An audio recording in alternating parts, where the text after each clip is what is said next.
जो ब्राह्मणवाद है वो पनप रहा है। ब्राह्मणवाद कोई जाति से जुड़ा हुआ चीज नहीं होता है। जिनको देश के संविधान पर भरोसा रहता है, धर्म व्यक्तिगत आस्था उनके लिए विषय होता है, यह राजनीति का विषय नहीं होता है। ये सब करता क्या है कि निकाल करके पॉकेट में रख लेता है और उसके बाद खा लेता है। भाजपा ही सब ये सब पुराना है, ये सब खा लेता है मीट मुर्गा। खाना होगा कंठी माला। बिल्कुल नहीं तो खाइएगा तो कैसे होगा? आपको मंत्र भी नहीं करेगा, कहेगा कि हम पूजा करावेंगे। में लिखा हुआ है राम तो रहीम है, अल्लाह तो बिस्मिल्लाह है, नाक तो कबर है। तो अकेले में जोगी जी पढ़िएगा, अब बाहर में प्रवचन करिएगा। नमस्कार, आप लाइव सिटीज देख रहे हैं, आपके साथ मैं हूं वसीम खान। मनोज झा का ठाकुर वाला बयान इन दिनों सुर्खियों में है और अब विवाद लगातार बढ़ता जा रहा है। अंदर खेमे राजद में लगातार सवाल उठ रहे हैं। हमारे साथ नीरज जी हैं, जेडीयू के कद्दावर नेता हैं, मुख्य प्रवक्ता, इनसे बात करेंगे। नीरज जी, मनोज झा के बयान को कैसे देखते हैं? देखिए, महिला आरक्षण विधेयक जो चिर प्रतीक्षित मांग था, उसका हालात नरेंद्र मोदी और अमित शाह ने जो बहस का विषय बनना चाहिए था वह नहीं बना।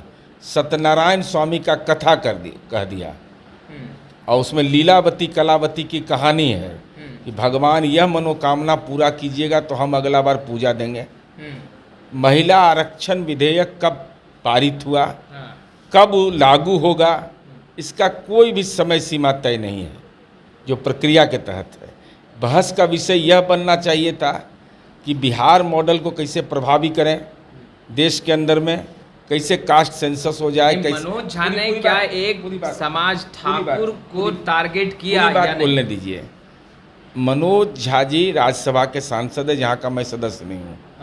जितना मैं समझ पाता हूँ और न मैं साहित्य का विद्यार्थी हूँ, उनके बयान में यह भी है कि मेरे अंदर का ठाकुरत्व, इसका मतलब कि मेरे अंदर में जो सामंती सोच होता है, सोच ऐसा जिससे कि समाज के दूसरे वर्ग के लोग आहत हो जाएं। क्या ठाकुरों का समांती सोच होता है? नहीं। अरे जब मनोज झा जी ठाकुर हैं, हालांकि कोई जाति का आदमी अपने प्रथम नागरिक का नाम आज तक हमको नहीं बताया। हम पूछे भाई इस जाति का प्रथम नागरिक कौन है, तो अंदर में ठाकुरत्व अगर है, जो मनोज झा जी को जितना मैं सुना हूँ, तो ठाकुरत्व का मतलब क्या हुआ? अंदर का ठाकुरत्व, अंदर का वैचारिक जो प्रदूषण है आपका। तो मनोज झा जी जाति से है ब्राह्मण और कह रहे हैं कि मेरे अंदर का जो ठाकुरत्व है, तो इसका मतलब क्या हुआ कि मेरे अंदर की जो सोच है वह सोच का सवाल है। अब जिसको जिस रूप से समझ है, हमको तो इतना ही समझ में आता है। हम लोग तो सरकारी विद्यालय में पढ़े हैं, जितना समझ में आया उतना बता दिए। क्या आनंद मोहन जी जो सवाल उठा रहे हैं कि एक जाति को टारगेट किया गया, अब तो हम भाई जनता दलियों के हम प्रवक्ता है ना। हमारी भूमिका जनता दलियों के प्रवक्ता के रूप में है। हमारी समझ जो है मैंने बता दिया कि भाई इस भाषा का जो कविता का अर्थ निकल करके हमको जितना ज्ञान है उतना में हम यही समझ पा रहे हैं कि व्यक्ति के अंदर में जो वैचारिक प्रदूषण है उसको ठाकुरत्व कहा गया है।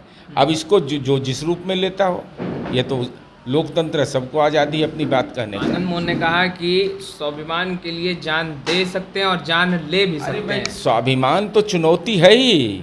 इस देश के पुरखों का अपमान किया जा रहा है।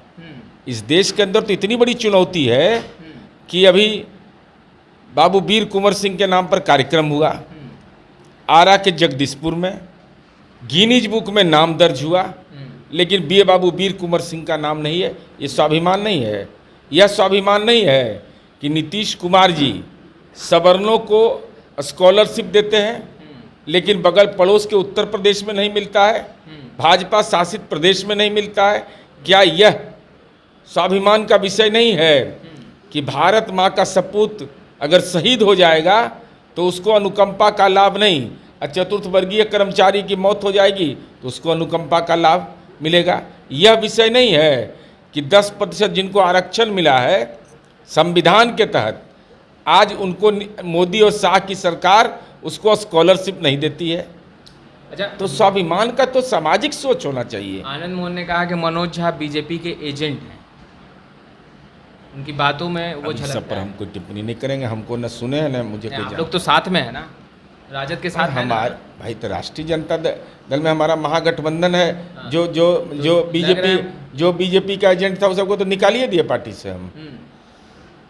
यानी जो आनंद मोहन कह रहे हैं वो गलत कह रहे हैं ना? अब वो जाने ना। हम्म, मनोज झा जी राज्यसभा के सांसद हैं, हाँ, राजद के सांसद हैं। राजद ने अपनी बात सदन के अंदर में रखी है। अब उनका विश्लेषण अपना हो सकता है, हम्म, लेकिन राजद का तो कोई विश्लेषण ऐसा नहीं है। राजद का तो ऑफिशियल ट्वीट भी इस पर आया है। अच्छा, कहा जा रहा है कि जो ब्राह्मणवाद पनप रहा है उसे खत्म करने की आवश्यकता है, तो क्या नीरज कुमार को लग रहा है कि सच में जो ब्राह्मणवाद है वो पनप रहा है? ब्राह्मणवाद कोई जाति से जुड़ा हुआ चीज नहीं होता है।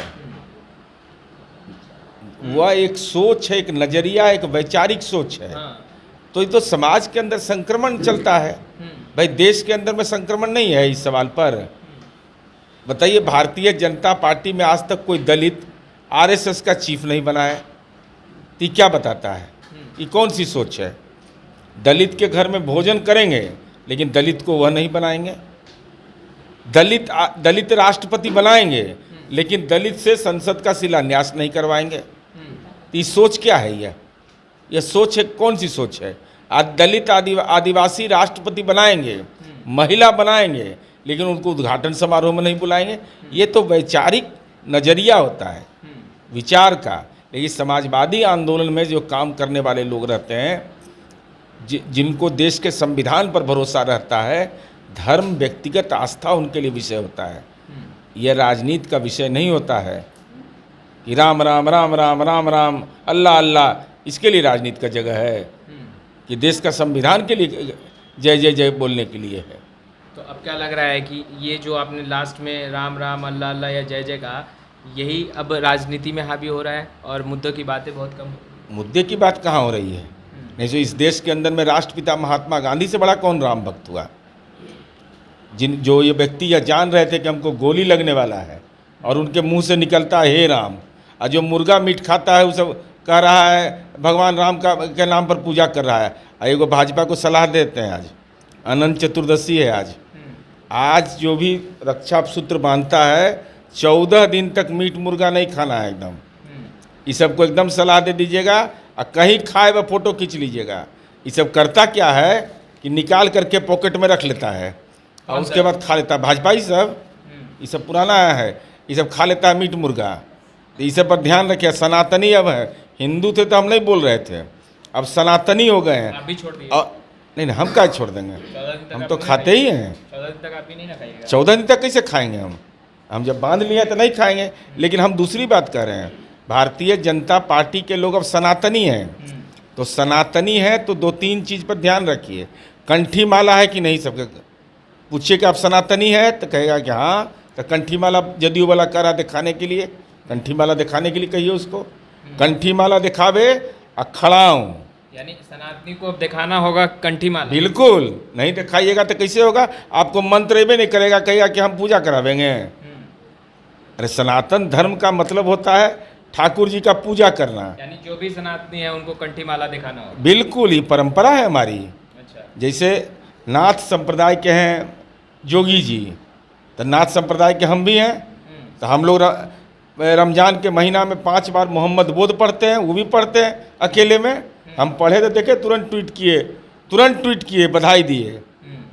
और सबसे पुराना संप्रदाय है गोरखनाथ संप्रदाय, शिव स्वरूपा माने जाते हैं। उसमें लिखा हुआ है राम तो रहीम है, अल्लाह तो बिस्मिल्लाह है, नाक तो कबर है। तो अकेले में जोगी जी पढ़िएगा और बाहर में प्रवचन करिएगा। आज भी जाइए, पता लगाइए, गोरखनाथ मंदिर में कम से कम 3000 मुसलमान धर्म मानने वाले लोग हैं जो गोरख संप्रदाय से जुड़े हुए हैं और वो वहाँ अपनी सेवा देते हैं। तो आपने सुना नीरज कुमार जी को। खैर, इस वीडियो में इतना ही। आपका बहुत बहुत शुक्रिया।